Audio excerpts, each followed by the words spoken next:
Welcome back. It's the season finale of Blue Rush, our New York Giants podcast from the New York Post. I'm Super Bowl champ Brandon London. I'm joined by the usual crew again. It's my old teammate, two-time Giants Super Bowl champion kicker Lawrence Tynes, and Giants longtime beat writer for the New York Post, Paul Schwartz, is in the building. It's been a fun ride, fellas. This is the final episode of Blue Rush of the season. We're going to head into the offseason and go on a little hiatus until the next big Giants news hits, and that's likely going to be free agency, which starts in March. But the Giants did end their season with a bang on Sunday. They beat the brakes off the Eagles at MetLife Stadium, 27-10. Big Blue finishes 6-11. They win their sixth game, and they also pick up the sixth pick of the 2024 NFL Draft. Black Monday couldn't get any more blacker than for the New York Giants. The news of Wink Martindale reportedly resigning. We're going to ask Paul to clarify that for us. And this came after the Giants fired his guys, outside linebackers coach Drew Wilkins and his brother, defensive assistant Kevin Wilkins. And that came after they fired offensive line coach Bobby Johnson and longtime special teams coordinator Thomas McGaughey. That's our boy, Tynes. Obviously, the biggest news is the Wink Martindale news. Everyone wants to be first, not be right, Paul. So can you please clarify what you know about Wink Martindale allegedly, reportedly resigning as defense coordinator for the New York Giants? Yeah, guys, this is look, these things can be very unpleasant on the Monday. Bang, bang, bang. You guys get whacked, so to speak. But this was really a strange day. I mean, Wink, I was told, resigned. The only thing is, as of 6:20 on Monday night, the Giants say that he has not officially resigned. So we'll have to see what went down with that. I don't see anyway. Wink, I was probably 75% sure that Wink was not going to come back this year. And then, Brian Daboll comes out today, Monday morning, and says, I expect Wink Martindale and Mike Kafka, the offensive and defensive coordinators, to come back. I expect it. Okay, so I said, all right, that's good. They're going to come back. And then I said, wait a second, what is expected? Have you met with those guys? No, we haven't talked yet. And then Daboll comes out and says, my special teams coordinator, Thomas McGaughey, has been fired. And the offensive line coach, Bobby Johnson, a guy he brought in from Buffalo, has been fired. Okay, and he expects the other two coordinators to come back. So have you talked to those guys? No, I haven't. So I'm thinking, well, wait a second. You expect them to come back. Do they want to come back? We know Wink is they've got some issues there. Does he want to come back? So Daboll doesn't want to address that. And then later in the day, you hear that Drew Wilkins, as you said, the outside linebackers coach, he is Wink Martindale's right-hand man. Okay. They came from Baltimore together. They are, blood brothers, so to speak. I've been at places like the Combine and the Senior Bowl. You don't see Wink Martindale without Drew Wilkins. His younger brother, Kevin, is a defensive assistant, younger, lower on the rung. They both get fired today. Once I heard that, I said, well, Wink is out. They're just greasing the skids. You don't fire your buddies and then say, oh, you can come back if you want. That's like an emasculation of a coordinator. And then I hear he's resigned. I said, okay, I heard that was true. But I don't know what's going on. Wink has 1 year left on his contract. You resign, you don't get paid, right, Lawrence? You don't get paid. And so we'll see what's going on with that. I don't see there's any avenue for Wink to come back here now. But, there's a lot to go on. I don't want to, talk, I want to hear what Lawrence has to say about this. But there is some underlying things here. His personality, and there's some other things going on here, which it's just not a good look for the Giants. I mean, in any way, shape, form. You want to get rid of the coordinator, get rid of the coordinator, but don't say you expect him to come back and then cut out his legs by getting rid of people and now have Wink resign. It's kind of a mess. It should be handled better than this. Yeah, you would expect more from the Giants organization, but there's some deep-rooted problems within this coaching staff throughout. I mean, this is kind of a weird situation, right? You fire the Wilkins brothers and knowing they're Wink's guys, and then you wait for Wink to maybe retire or submit a resignation letter, which we have now found out has not been proven as true or fact. There's the running backs coach left, the strength coach left. Thomas McGaughey, a dear friend of mine and coach that was let go. And I can see it both ways there. Maybe the time had ran its course there, but certainly I have a lot of respect for Thomas McGaughey. He will continue to coach again. He is under a contract for next year. So maybe he just goes and hangs out in St. Bart's for a year and makes his $1 million plus whatever coordinators make nowadays on special teams, something like that. So, but he was dealt kind of a crappy hand, right? He got on the kicker train this year when Graham Gano got hurt. That's never a good thing. They put Eric Gray back there. That was not a good thing. And then obviously once they brought in Gunner and stabilized that special teams unit, and I'll tell you what, he deserves a lot of credit for almost being the guy who invented this moving pocket in the NFL. You never saw teams move the punt pocket like T-Mac did, and now you see a few other teams do it after he did it. And he's taken Jamie Gillen to almost a Pro Bowl level type punter who was a lot of guys, on this show maybe even said we shouldn't even re-sign him last year. So that's one thing Thomas can do. And I always think, look, when you don't have a good roster overall, it affects your special teams. And the Giants just don't have a very good overall roster. And, Thomas T-Mac has never been given a true returner to work with until he got Gunner and was able to do some things. But sometimes, again, T-Mac has been there a long time, and sometimes a fresh start somewhere else. Maybe he goes into the college game for a year and finds another job. But I get it. Listen, when you're 6-11, people lose jobs, coaches lose jobs, so it is what it is. Yeah. Remember back in the preseason, I think something happened with the special teams, and Daboll was seen on camera ripping them. And I remember thinking then, look, the head coach can do what he wants, but Thomas McGaughey's a respected, veteran guy, and but that's Daboll, right? He rips his players sometimes, on the sideline, never, ever, ever on the podium. So, Wink Martindale did not like getting yelled at by Brian Daboll. Wink is 60 years old. He wants to be a head coach, and it's a personality thing. It is. And, Daboll, has to coach the way he wants to coach. But, Tom Coughlin was very rough around the edges, right? With the media, certainly, with players. And he changed. If he didn't change, there would have been a revolt, and you guys wouldn't have won a Super Bowl. So, maybe Brian Daboll has to look inward a little bit and say, I need to, this Bill Belichick light stuff. I don't think he's trying to be Bill Belichick, but, I need to be more supportive, and I need to maybe not yell so much because, it was tough. I mean, and I think Wink has some fault in this too. I think Wink in some ways, with the two Wilkins coaches, brothers, was operating a little bit like outside the head coach. You know what I mean? And a little bit outside the head coach's sphere. Wink had a good relationship with the ownership. That's a good thing. And, there's layers, right? And the head coach is the layer you got to go through. He's your boss. So I was not surprised at the party. But like I said before, I don't like the way it happened. You got to get rid of a guy, get rid of a guy. And, announcing some guys are getting fired, then announcing other guys are getting fired, not announcing, it just comes out that other guys get fired. It's just, they're going to have to get a new defensive coordinator, it looks like, and it'll be interesting to see. Some people, word gets around that may say, he's a good coach, but he's a pain in the neck to work for. So, that's not a good reputation either to have. Yeah, that's why I don't think you don't do the press conferences until you have your exit meetings, one with the players and coaches as well, because you don't know who's kind of lining up their next gig as well. And when you talk about Wink and being 68 and being a guy that, you come 60, from the Ravens, 60, my bad. And being a guy that, is well respected within the league. Everyone knows when you're going up against a Wink Martindale defense, blitz coming, how he's going to be with his players. I look at that as a more of a collaborative thing than he's working for Brian Daboll. Tynes, we're in a brand new NFL. We're in a brand new pro sports where the whole Bobby Knight and yelling at guys, and even Joe Judge, because Rex Ryan used to call him Timmy Tough-Nuts all the time. You're making guys do laps and all. I make $15 million a year. I'm not doing a lap because I jumped off sides.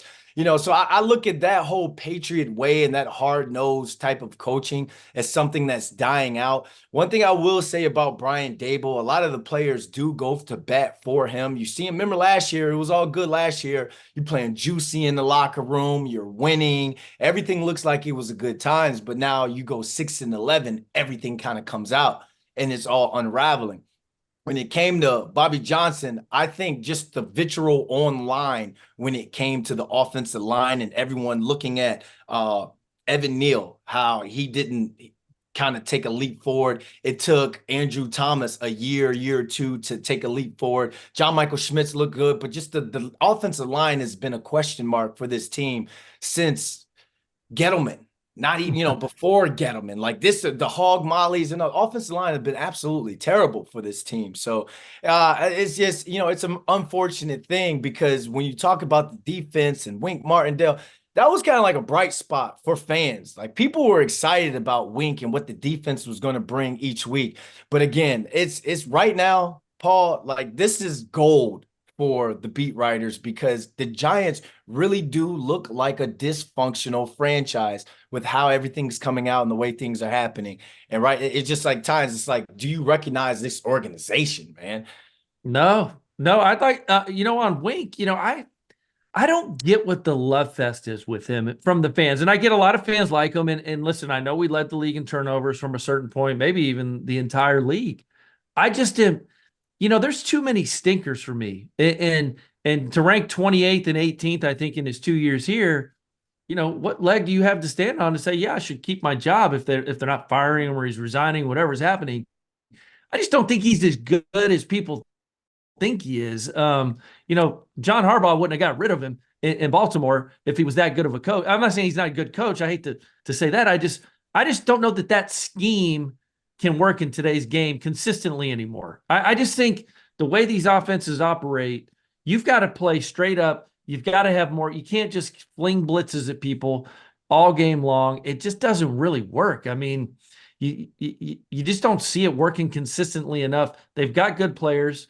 So, is he a good coach? Yes, he is a good coach, but I don't see the love affair. And quite frankly, I don't care if he is here or not. Like it doesn't, maybe they go find another coordinator that's up and coming and puts them in a 4-3. I think their personnel is more suited for 4-3 anyway, than a 3-4 or whatever this hybrid defense is they ran. And you'd like to see them get more out of Kayvon and some of these other guys. I know he had 11.5 sacks, but really nothing the last 4 or 5 weeks of the season. You saw people tail off. John Michael Schmitz, pretty good start, not so good second half, and I think that's why Bobby Johnson is gone.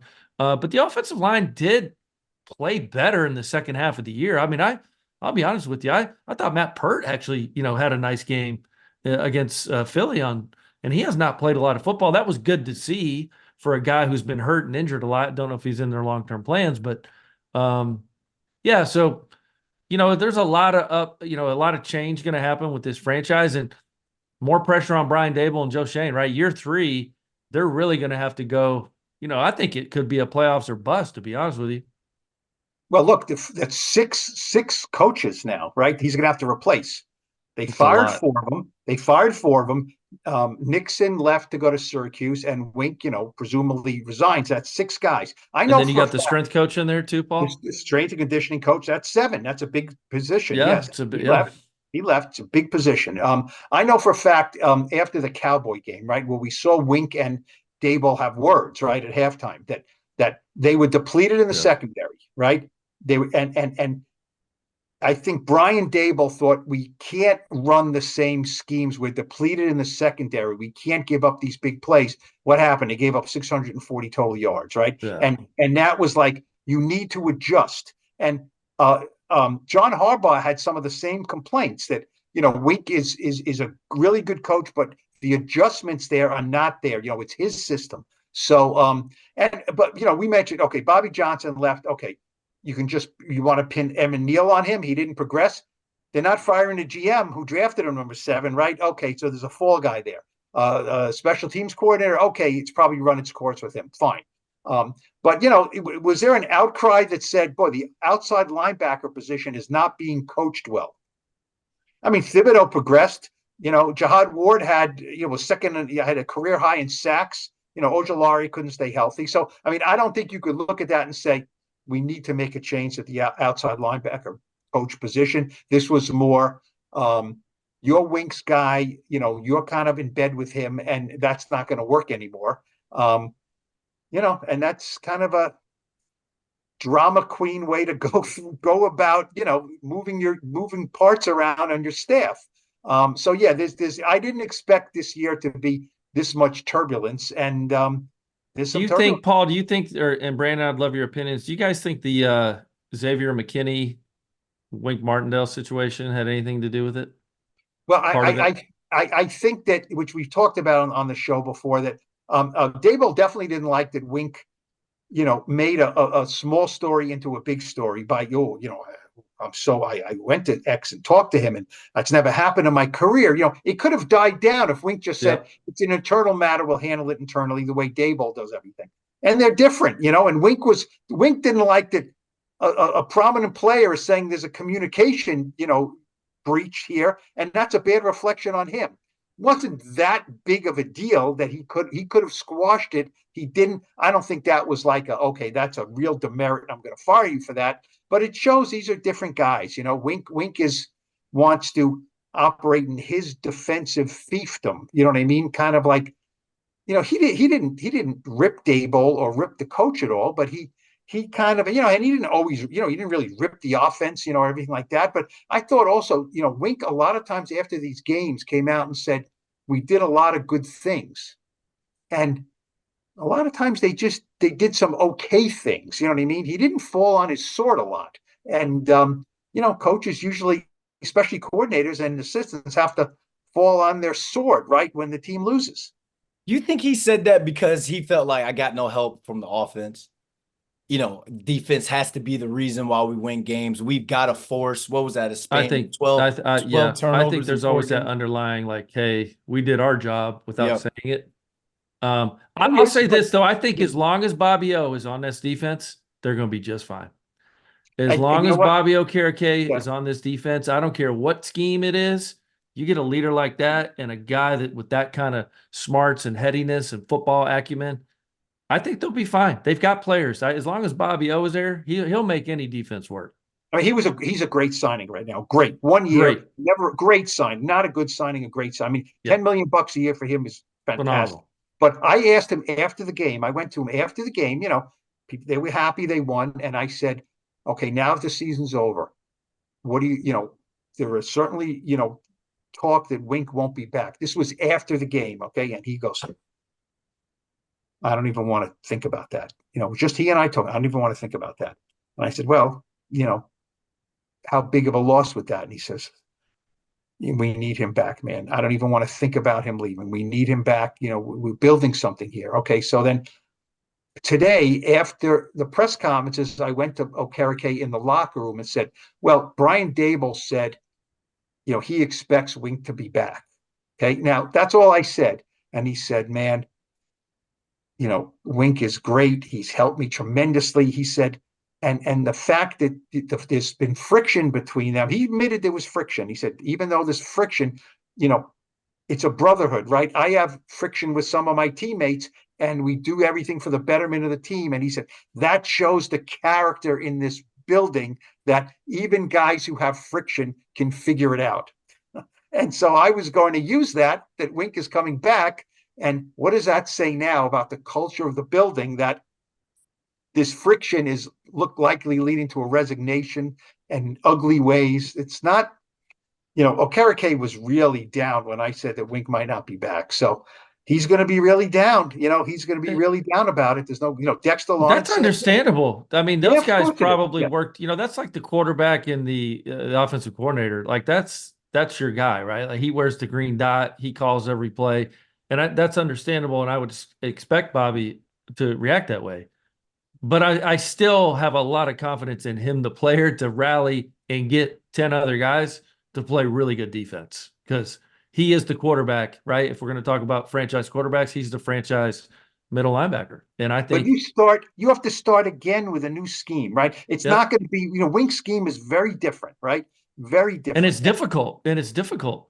And You know, so you think, sometimes Dexter simplifying it, Lawrence maybe. Dexter was saying at his locker today that, you know, now I've got it, I know when I can take a chance, when I have to hold back, because now I got the scheme. I've been in 2 years. Well, you don't got it anymore, right? It's going to probably look like a different scheme. Look, it's sometimes it has to happen, but it seems like this could have been avoided. But personalities are it's not just Well, performance, it's personalities, and sometimes that's well, that's part of apparently, it. apparently what the is ink is not dry on the resignation. yeah. So we're recording this show not knowing for sure if he is gone. And We'll that's see. cool with Dexter Lawrence saying, "Now I've got it." You know what that sounds like to me? Tom Coughlin's "Know and Know You Know." So it's about being able to play above and beyond the X's and O's, and because you understand the scheme and the fit. And it seems like a guy like Bobby Okereke loves the scheme and his fit within this defense. Paul, you mentioned, and the guys are mentioned building something here. Paul, you mentioned 6 or 7 coaches he's going to have to replace, and that's coaching, let alone players. They're going to have to replace some of the players as well. A guy, Saquon Barkley, I heard his sound on tape. You guys talked to him in the locker room today. That man said, "I don't need times." He said, "I don't need an exit meeting. Those guys know how to get in touch with me. Don't call me, I'll call you." Is that is that the writing? Is that the players' talk times for I'm gone? Well, I think he was obviously hurt. It gets personal in these things last year. It was not a good experience, and he showed up to camp like the pro he is because he wanted to be there for his brothers and teammates. He doesn't want to go through that again. Understandably so. Um, if I'm a betting man, I would bet that Saquon Barkley is not a New York Giant in 2024. He could be at a discount, but no, I don't think they're going to use the tag. They're not going to pay him $12 million or whatever the 20% increase is. He could be. It just have to be a discount, like we said on the pre-show. But yeah, Saquon's been through a lot, man. He's been on bad teams. He's been hurt. He's had really good seasons, and he's just dealt with a lot. And it wouldn't surprise me to see him go play for a contender, even maybe if it is less than $8 million. But go get a fresh start. Maybe that'll be good for him. I asked him, this second time around now, are you going to be much more aware and have eyes open now? You've been through this process. He had not been through it before last year. And he said, you know what? I wouldn't say it's about eyes open. He said, I'm numb to it right now.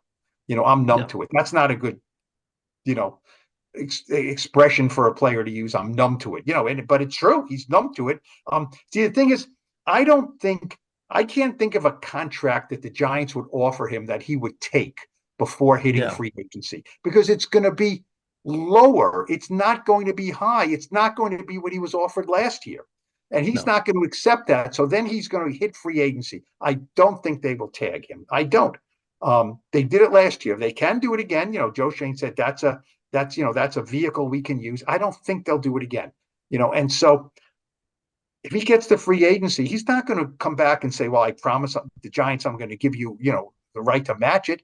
So I think he will hear something in free agency, which won't be awesome, but it will be better probably, or look better at least, on paper than what the Giants offered. And I think he's going to take it. I just don't see how the path leads to him coming back unless there's no good offers there. And he's still a good player. There'll be some good offers out there. Well, there's 2 teams in the division that could be looking, right? We talked about it with Sweat in Philly. I'm sorry, Sweat, yeah? No? What's the running back's name? Swift, sorry. And Pollard and could you imagine him wearing a Dallas Star? Oh, my God. Oh, man. Oh, my God. That would be interesting. Yes, I can imagine it. I can too, and I could imagine Jerry Jones saying, yes, give you 2 years for 22 million, something like that. But it'll get interesting to see where he ends up. I really don't think it's going to be in New York, unfortunately. You talk about that. You don't have to play in the New York market if you're playing for the star. That's just as big in terms of the New York market and getting your face out there. And I mean, you just think about how much the Cowboys are on TV, being talked about on First Take, the ESPNs, the Fox Sports. That would be a great place for Saquon. But when he walks into MetLife Stadium, he's going out for blood. We talked about another guy, Xavier McKinney. those two interceptions, great for him and his money, bad for whichever team, because that could be what, an extra 1.5 to 2 mil right there at times. Man, yeah. I don't expect to see Xavier McKinney back here next year. Really? That's one guy I think for sure. I'm 50-50 on that. His number may be too high. And I think this is what's helped the matter, right? A young Dame Belton has stepped up and played decently well. Had a nice play yesterday, or was that Nick McLeod who punched the ball out? McLeod. These young secondary players have gotten better. And then Pinnock, he's obviously had a nice season outside this toe injury he had late in the year. He's a young player that's cheap. And I think they can be fine back there in that back end without paying what's he going to be, 14, 15 million, something like that, maybe for a safety like Xavier. Yeah, I don't think the Giants will go there. I would love to. He's one of my favorite players. I enjoy watching Xavier play. Did not make a lot of turnover type plays, was never really around the ball till late, but those two plays yesterday were like a little audition tape of, here I am, I'm a free agent. Those were two incredible plays. The pick on the screen and then the one to get his feet down.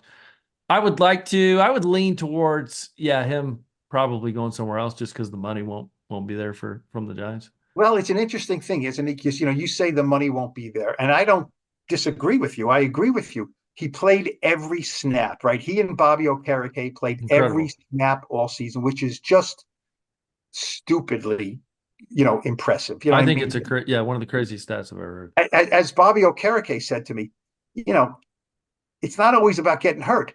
My helmet snap didn't come off on one play, right? Stupid things happen, right? You get a little cut, you got to come out. Your helmet strap comes off, you got to go to the sideline for a thing, and they got to screw it back in. Nothing. So, you mentioned how Okereke, as long as they have Okereke, they'll be fine, right? So McKinney played every snap, so you think the Giants would value that. I think they do value that, but I asked him directly after the game, do you want to come back here? He didn't say yes. He didn't, and I didn't say no, but he didn't say, oh, I definitely want to come back here, but it's a business. So he said in the locker room on Monday, he thinks he's the best safety in the league.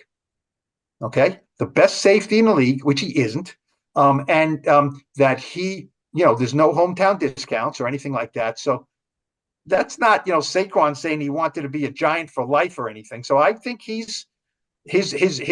But is he the best safety that's a free agent?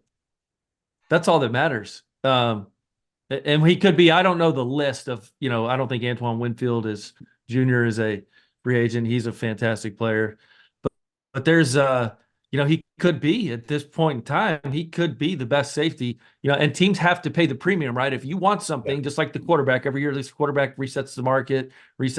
Wouldn't surprise me if Baker Mayfield, who's just, he's a free agent, took his team to the playoffs. He might win a playoff game. Is that worth $45 million a year? We're about to find out. Well, how about this? Right? He didn't make the Pro Bowl, right? Who did make the Pro Bowl at the safety position in the NFC? Julian Love. $7 million a year. $7 million a year. Okay. So look, Pro Bowl is not an exact science. That's very cool too, by the way. We didn't talk about that, but he's a great guy. Yeah, good player. You're right. There will be a more look. McKinney is healthy. He got his fingers basically destroyed in that accident. But well, there you go. Winfield Jr. is a free agent. And Winfield is a free agent. But no, there'll be a market for McKinney, no question. Wink loved him in his scheme. He's a player who can play multiple schemes. I'm sure a lot of scouts and a lot of GMs have him rated highly from Alabama. He went right where he was supposed to go. But wouldn't you agree, Paul? He was better in Patrick Graham's scheme than Wink Martindale's? Well, he didn't make splash plays for Wink other than the last game. He didn't make a lot of splash plays. Yeah, they didn't use him around the line of scrimmage like I thought they would. They did not. They did use Pinnock though, who's maybe just a touch faster. But I thought he was a better player under Patrick Graham's kind of cover defense. What is that, a cover two, Brandon? I don't know what he plays. It's like pretty much we're not giving up any big plays, whatever. He was like a quarters type, like keep everything in front of you. He did a great job playing center field. You saw a lot of plays where a lot of his interceptions in Patrick Graham's defense. You don't think the Raiders will open up that checkbook? I think one thing he got to do in Wink's defense, he got to cover. I mean, you Yeah. see what he did with TJ Hawkinson in the playoffs last year. He every time Christian McCaffrey last year and all as well. So I think that over the being able to play for two different types of coordinators, he's been able to really put his skill sets on tape and show why he deserves to be one of the highest paid safeties in this free agency. Micah Hyde is another guy. So again, if the Giants don't pay him, you still have a Micah Hyde that you could possibly play. You still have Antoine Winfield Jr. But I think I agree with you, Tynes. It's a guy that was drafted here. He was a Bama boy who they're used to winning. Then you come to a team like New York and the press and everybody's on you. He kind of bit the cheese a little bit, was saying some stuff to the press, but that's a guy that's definitely going to get paid. Azeez Ojulari, Paul, what's his status? He's under contract for next year. Still on the contract. Okay, I Yeah. thought he was a free agent for this year. You know, he's young too. He's Yeah. only like 23, 24 years old. The Giants have to get another pass rusher. They do. Yes. You got to pass get rusher is a priority. Yeah. I'd give Jihad Ward about 2 years and some money. Really? Because nothing crazy, but man, he is just consistently there. He consistently performs. He's always available. You don't need to pay him a lot of money. Now he is another one of Wink's guys. He is tied to Wink, Lawrence. He is tied to Wink. If Wink gets a job, he will sign Jihad Ward, I think. Absolutely. I think he's a Wink guy. Yeah. I like the way he came on late in the year. Now, he did not do a lot prior to the last 3 or 4 games, but yeah, you know, defense is really the least of my worries for this team. Do we know if Graham Gano can come back and be healthy? We don't know that, you know, with the knee. That's a big deal. He's got like a $9.5 million cap next year. So he is the place kicker for this team. They're not going anywhere there. I think Jamie Gillen only signed a 1-year deal, if I'm not mistaken. I could be maybe check that. I think and then offensive. I think he's good. I don't think he's a free agent. I don't think so. Yeah. And then offensively, it just, you know, Daniel Jones is the big question mark. But again, this Evan Neal thing has to figure itself out. You really have to figure that piece out because that's going to be a big thing moving forward. And then you've got to find a couple interior guys, right? Is straight off the couch coming back? I don't know. He wants to. He wants to. Okay, he's having a daughter any day now. He's having a. You know what I loved about Justin Pugh this year was watching him straight off the couch in Buffalo at like, let's call it 280, 275. And boy, did he enjoy those meals because he steadily got bigger and bigger and bigger as the season went on. Like if you saw him Sunday, you're like, that's an NFL lineman. But like 6-7 weeks ago, you're like, man, that guy looks like a tight end with a 67 on. So I would love to know what Justin's weight is now compared to when he got in, because he's certainly been enjoying the all-you-can-eat buffets up there at the old East Rutherford. He thinks with don't forget, last offseason he couldn't train. He had an ACL. Yeah. He thinks with an offseason of training he can get to 300. He thinks he can get possibly to 300, and that would be 290, 300, something like. He does want to come back. But I also think he is not like, you have to re-sign me to be the starting left guard. I think he would come back as a swing guy. He can play left tackle in a pinch. He can play right tackle in a pinch. He really doesn't want to play right guard for some reason. He's not a center, Interesting, but he certainly can play left guard. But you know what? I was told in the locker room that the way the Giants taught offensive line play was very, very technically difficult. More difficult than most teams teach it. So it's hard for a young guy to come in. It's hard to grasp. So maybe simplifying that will help with the new guy coming in. I was also told by someone that they think Neal needs to be the left guard next year. Needs to be the left guard. Right next to Andrew Thomas. And needs to be the left guard. And if you don't take a quarterback at number 6, you might be able to get the best offensive tackle in the draft. Oh, geez, no, God, no. I know. No, I'm with you on that, Tynes. Oh, Lord, no. No more projects. I'm going to spend money on a right tackle. I don't know who's out there. We can talk about that maybe in a free agency show or something. Yeah. Okay. Here's an interesting one for you guys. One Tyrod Taylor, Mr. Smooth, I call him, because he is smooth at the podium, baby.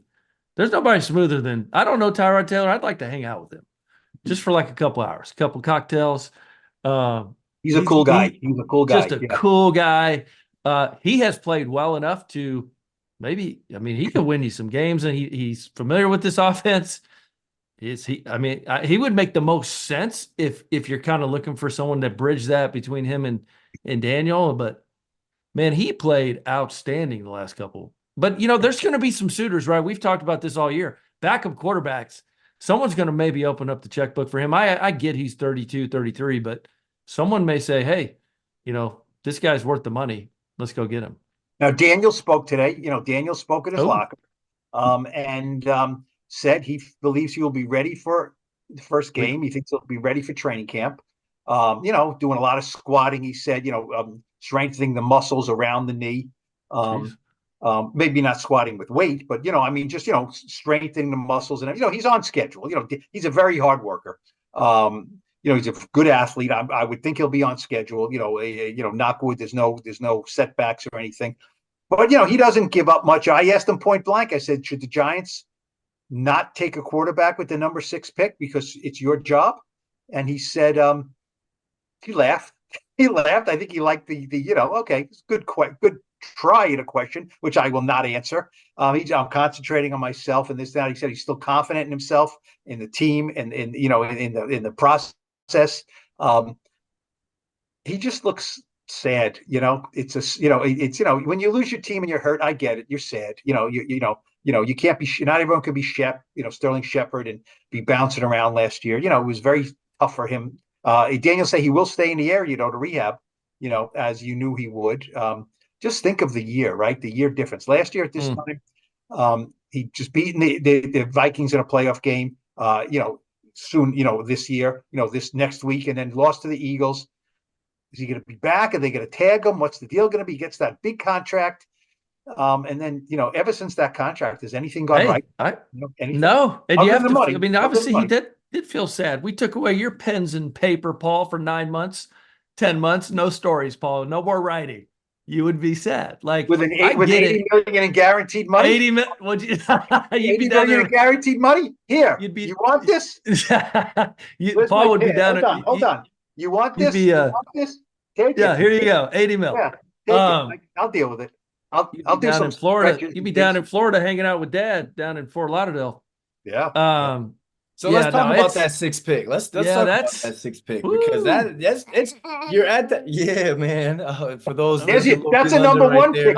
That's a first round pick right there. That's a first round pick right there. Need that 97th percentile for his height, so we got to beef him up. Did you introduce him to the Blue Rush family? You didn't get him. Blue Rush family. This is Brandon London Jr. BL Jr. What's up, man? Let me see those hands. Let me see those hands. Show the hands. Hands are huge. Hands are huge. See those paws. All right. Looking at Lawrence, you're supposed to ask to see the legs, not the hands. I live vicariously through real athletes. I was just well, with that 6th pick, y'all, you don't, and like you said, if you like Tyrod Taylor, knows the offense, can come in and kind of give you that's going to be a fascinating storyline. Yeah, that really is the whole offseason because, right, you've got to sign free agents before the draft. Mm-hmm. Look, the only question is it a quarterback or not? Because if it's not a quarterback, I can say offensive tackle. You can say receiver. I don't think there'll be an edge rusher in this draft that high. But, they have enough needs, right? So it's not a question of they don't need that. They could draft a tackle. They could draft a receiver. I mean, do they go after Bowers of Georgia, a tight end if he's there? So there are definitely players. Oh, yes. But it's all a matter of quarterback. Because if it's quarterback, does Jaden Daniels drop there? Does what's Michael Penix going to do? Is he going to win? If Jaden Daniels is there, you have to jump on him. Okay, that's just my opinion. He's my favorite player in the top 10. Probably won't be there at 6. Probably won't be there. I don't think he will be. But Jaden Daniels checks a lot of boxes for me. 60-something games in college football, so you're not getting this kind of splash guy who made a lot of plays, almost a la the San Francisco guy, Trey Lance or whatever. Now, Joe Shane did make a point today of saying we have 4 picks in the top 70. Yeah, I did hear him say that, and that's so draft capital to move up, right? But you know what? You have to go. Do you love Caleb Williams? Do you get him for 6 $9 million to a 5 year? to 4. I mean, you have to give up just a Do they like Drake tremendous May? amount of equity. I'm sure they like it both. I'm You sure know, they like tight it end, both. I think tight end is more as good a player as Brock Bowers is. It's more of a value pick if you've already got your quarterback in place and your O-line, and you kind of just want to add that other weapon. You don't take this team can't afford to take a tight end at 6, if that makes I sense. agree. Even though he's a very good player, they just have too many needs outside of that. And then I think Waller could be back, but again, there's a weird deal with his cap. There's an opt-out, and he's only $7 million against the cap or something like that. So that's going to be an interesting story. Paul, there will be no shortage of stories for you in the offseason, which is a good thing. But yeah, it's going to be wild. The 6th pick, my preference, Jaden Daniels, if available. If they're 6, Jaden Daniels. If not, I think, Malik Neighbors, something like that. You guys like Penix for what you saw in last game? You like the I didn't the first game against Oregon when I saw him, and then in the playoff game, I said, "Oh my God, I'm an idiot. This guy, he has something." I worry about the 2 ACLs, 3 ACLs, but boy, is he good.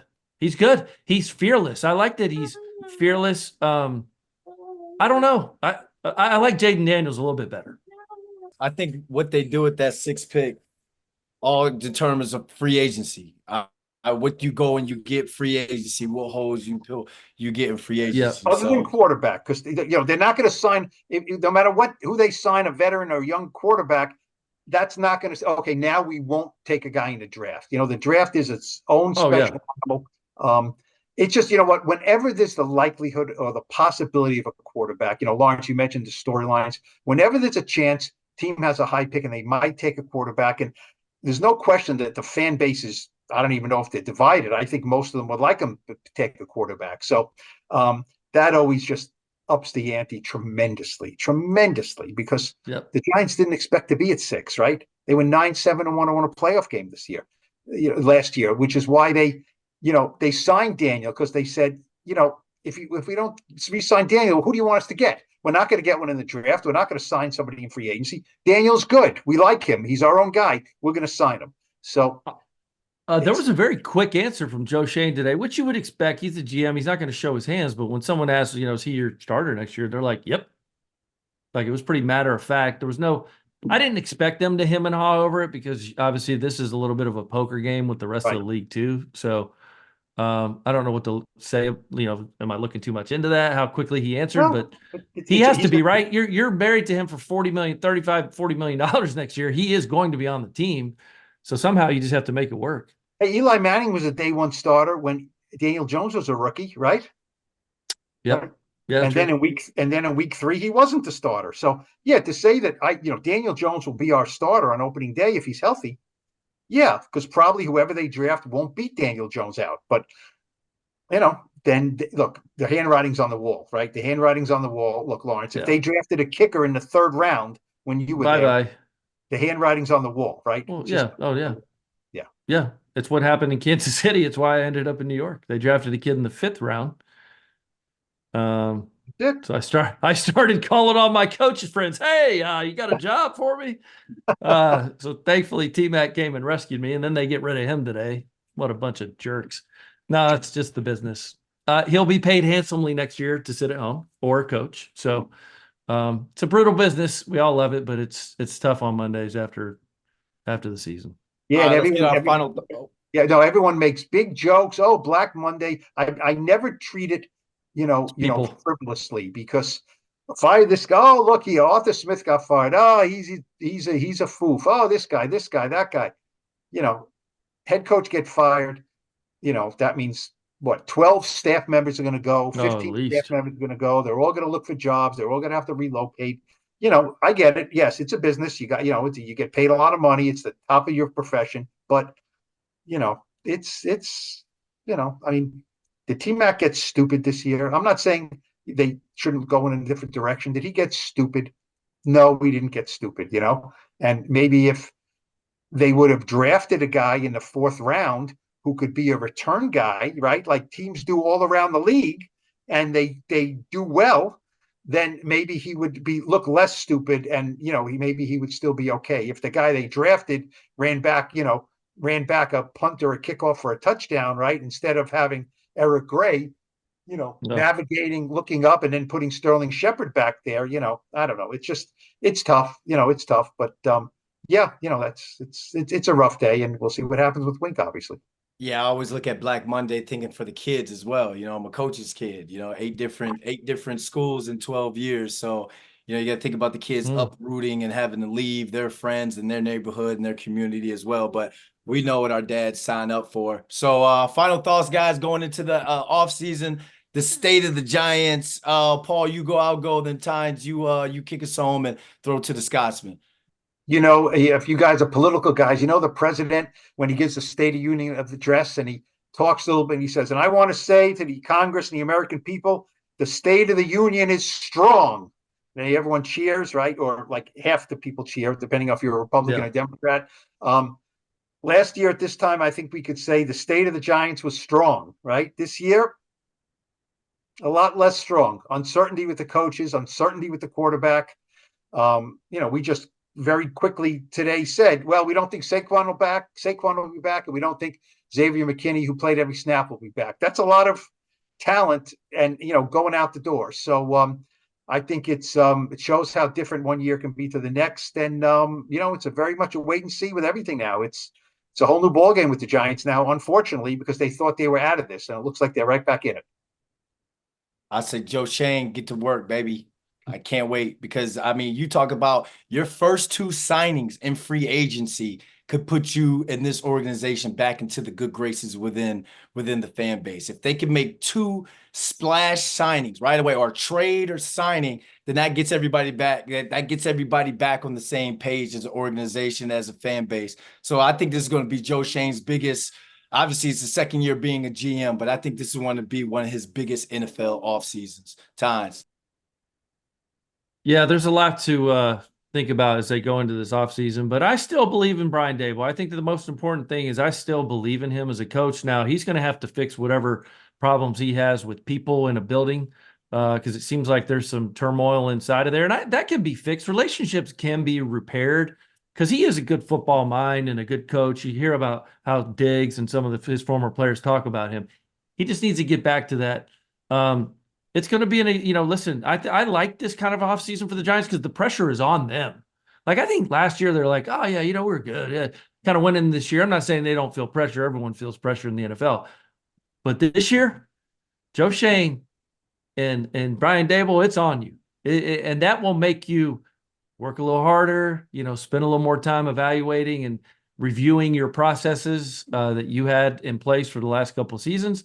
And change is good, right? So, we'll see what the coaching staff looks like. It's still always been about players. I think coaches help, but obviously they need to find some good coaches on the defensive side and fix this thing because 2024 is an important year for a lot of executives and players in that building.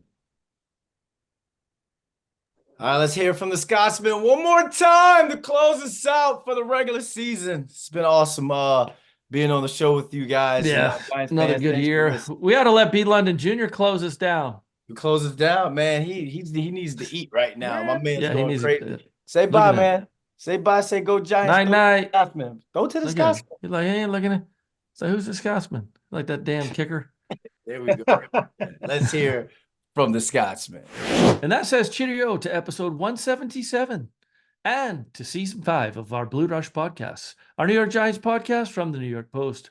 Thanks to Jake Brown and Andrew Harsh for producing the show all season long.